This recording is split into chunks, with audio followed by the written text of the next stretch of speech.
Today on Break It Down with Bordy, we're going to visit with Orioles bullpen coach Dom Chiti. Hey Dom, how you doing? Bordy, what's up, man? Not much. Hey, I wanted to ask you, what are your responsibilities on a daily basis with the Orioles bullpen? Well, the biggest thing is answering the phone, as everybody says, but we do a lot of work with Dave Wallace, our pitching coach, and so we go back and forth, and we kind of work together on, like a day like today, we're doing advance reports and kind of prepare the club, but also kind of getting the guys in the bullpen, their mindset to who they're going to face in the game and how to prepare. All right, well, you mentioned Orioles pitching coach Dave Wallace, and you guys have been together recently in Atlanta. Yes. And it seems like you have a really unique relationship with Dave. Can you talk about that a little bit? We have a really good relationship. I mean, we've worked together very closely for the last 6 years in the minor league system in Atlanta, developing young pitchers, and our philosophies are real similar. Our makeups are a little different, but we believe in the same things, and so we work very closely together. Well, what do you mean by your makeups are different? Dave has more of the low-key, fatherly figure a little bit, and I tend to at times be a little bit more of the hothead, I guess you want to say, of the group. But it's changing a little bit here, so I've been happy with that. What do you mean it's changing? You're not getting as fired up? I'm not getting as fired up, and he seems to be getting a little more hot-headed. So.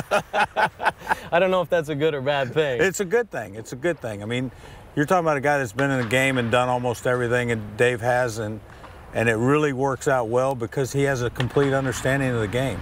Okay, so if I was a fly on the wall in the Orioles bullpen, what would catch me off guard? Something I wouldn't know about bullpen stuff. Well, most bullpen guys are they're a little goofy, and I think they would admit to that. The first 5 innings of the game is very relaxed. Usually, guys actually try to keep their mind off the game. They're watching the game, but they're really not studying it yet. And then about the 4th, 5th inning, you can almost see in our bullpen, our guys will get up and they'll start stretching and they'll start moving around. Then it gets very quiet, and as soon as the phone rings, it's like an adrenaline rush, and you've got 7 guys with both eyes on you, and they're hoping that you call their name. Yeah. It's almost like a little kid at Christmas. And one of the funniest things is when you hang up the phone and you don't say anything, and then within about 10 seconds, they're all like, hey, hey, what'd he say? Hey. So it's good. Nice. So you've had so many experiences in the game. This year, we've kind of captured a couple.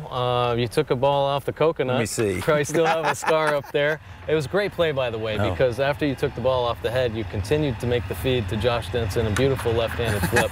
And also, there was a time when I think it was Ryan came out of the bullpen and a little too came out a little early, and then you called him back. You almost ran back on the field and grabbed him. That was Toronto. So. Any other funny or unique experiences you've had in the game? The best one was it was in the 90s in the old ballpark in Milwaukee, which the bullpens were underneath the scoreboard. Well, Milwaukee is famous for brats. And we had a couple guys that enjoyed barbecuing. So I happened to look up about the 3rd inning of the game and came back from the restroom, and there was nobody in the bullpen. And I couldn't find them anywhere. And all of a sudden I kind of looked, and there was smoke billowing around the scoreboard. And our bullpen decided that they were going to have a little barbecue. And they had gotten back there and set up a barbecue and had 6 or 7 chairs and had brats on the barbecue. And I had no idea where they were until I walked around the corner. Did they share a brat with you? Yes. Did you get it? Yeah, I had one. Nice. Here on the Break It Down with Bordy segment, one of the things I like to do with all the guests that come on, there's been so many in the past, is do a little, I like to break it down, do a little dance. Do you like to dance? Oh, I love to dance. All right, so mine is kind of like this. So I break it down with Bordy. You can come on, join me if you want. Would you do whatever you'd like to do? Am I doing it left-handed or right-handed? You do whatever you want, whatever you break it down. So mine's like this. Okay, you can do that.